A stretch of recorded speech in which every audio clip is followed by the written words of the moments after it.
¿Quién es Melquisedec, rey de Salem, y qué significado tiene el sacerdocio según el orden de Melquisedec?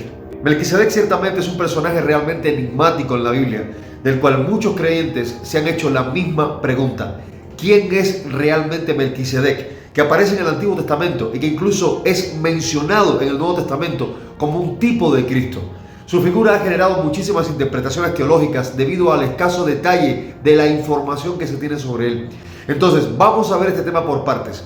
En primer lugar, el nombre Melquisedec proviene del idioma hebreo y se pronuncia realmente Malquisedec y está compuesto por dos palabras esenciales. La primera, Malki, que significa mi rey o rey de, y la segunda, Sedec, que significa justicia o rectitud.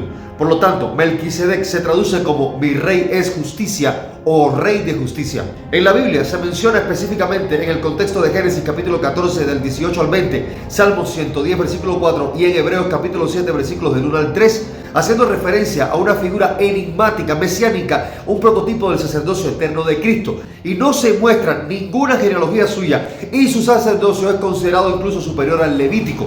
Entonces, vamos a hacernos esta pregunta una vez más.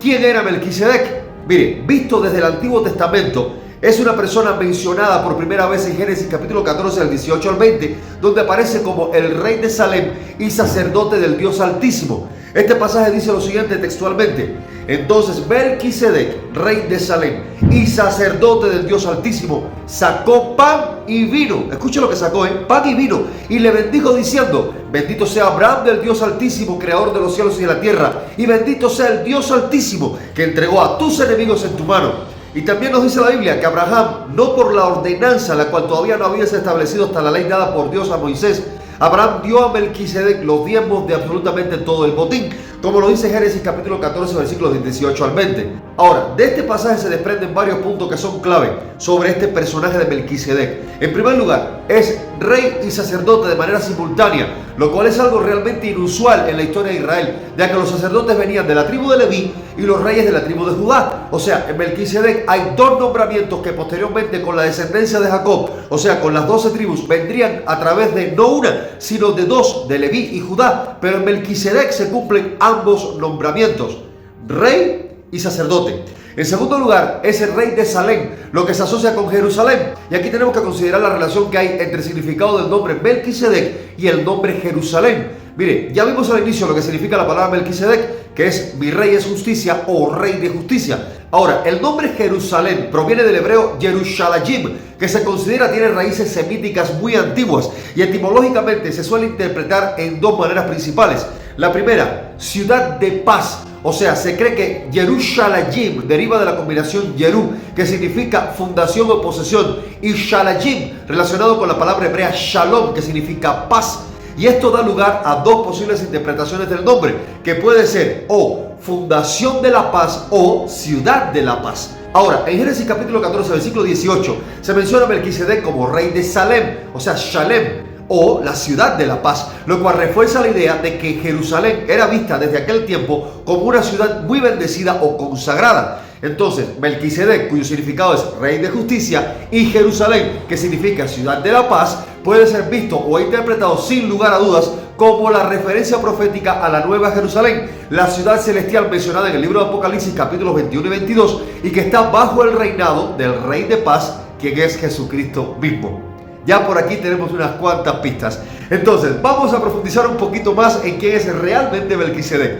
En Génesis capítulo 14, el 18 al 20, una vez más, nos dice: sacerdote del Dios Altísimo, lo cual en hebreo es el Elión, indicando que no era un sacerdote pagano, sino alguien que servía al verdadero Dios. En segundo lugar, recibe los diezmos voluntarios de Abraham, lo cual sugiere que tiene una autoridad espiritual muy superior. En tercer lugar, bendice a Abraham, lo cual implica una posición de mayor jerarquía espiritual. En cuarto lugar, ofrece pan y vino. Escuchen lo que ofrece, pan y vino, lo cual puede ser perfectamente interpretado como una prefiguración de la cena del Señor, descrita en los evangelios, específicamente Mateo 26, del 26 al 29, Marcos 14, 22 al 24 y Lucas 24, 14 al 20, donde Jesús comparte el pan representando su cuerpo entregado en la cruz y el vino representativo de su sangre derramada por la remisión de los pecados, lo cual representa que es uno de los sacramentos que la Iglesia de Jesucristo lleva a cabo aún en la actualidad al compartir la cena del Señor. Y el otro sacramento es el bautismo en agua o por inmersión, lo cual ya hemos tratado en otros videos.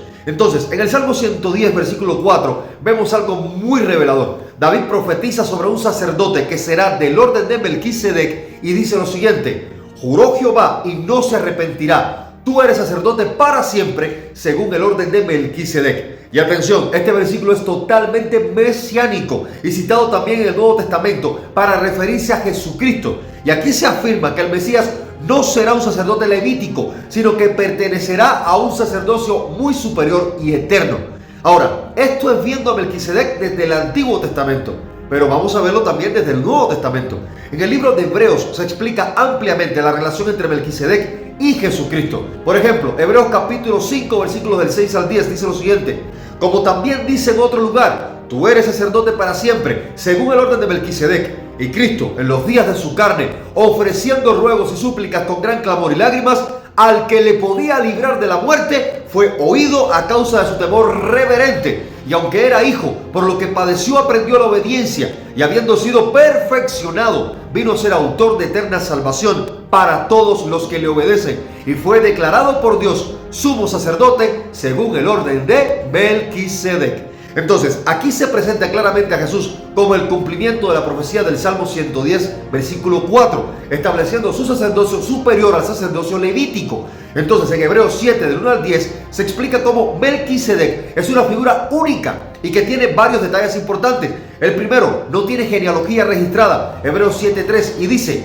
sin padre, sin madre, sin genealogía, lo que lo hace una figura atemporal. En segundo lugar, su sacerdocio es eterno, no se menciona su nacimiento ni su muerte, lo que lo hace un tipo de Cristo, cuyo sacerdocio es sin fin, y que incluso Abraham, el antepasado de los levitas, le dio los diezmos voluntariamente, reconociendo su superioridad. Y en Hebreos 7, del 1 al 28, se explica la necesidad de un nuevo sacerdocio, ya que el sacerdocio levítico era insuficiente, y Cristo, como sumo sacerdote, según el orden de Melquisedec, introduce un pacto superior basado en su sacrificio eterno.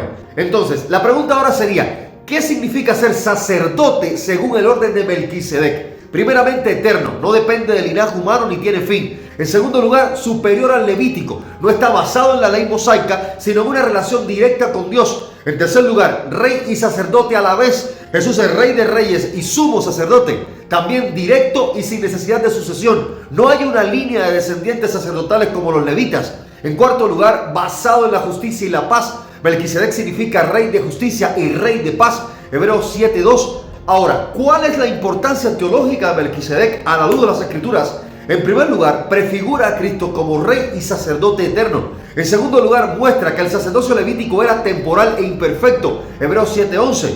También demuestra que la salvación no está en la ley dada a Moisés, sino en la fe en Jesucristo por la gracia de Dios, Efesios 2:8-9. En cuarto lugar, establece que el sacerdocio de Cristo es universal y no está limitado exclusivamente a Israel. En quinto lugar, nos recuerda que el verdadero sacerdocio está basado en la justicia, la paz y la relación directa con Dios. Entonces, vamos a resumir todo esto de manera práctica. Mire, Melquisedec es una figura clave en la Biblia porque anticipa el sacerdocio eterno de Cristo. Su aparición en Génesis es realmente breve, pero su importancia, mis amados, se expande en los Salmos y en Hebreos, donde se establece que Jesús cumple y supera con creces su sacerdocio. El orden de Melquisedec significa un sacerdocio divino, eterno y perfecto, sin ningún tipo de limitaciones del sistema levítico. Y esto enfatiza que en Cristo tenemos un mediador perfecto, capaz de salvar completamente a los que se acercan a Dios por medio de él, Hebreos 7:25. Y todo esto nos lleva a ver cómo la obra de Cristo no es solamente la de un rey, sino que también asumió la función de profeta, hablando de parte de Dios, siendo Dios mismo, y también la del sumo sacerdote que intercede por nosotros eternamente. Mis amados, por gracia y misericordia sea con todos, y que el Señor le bendiga.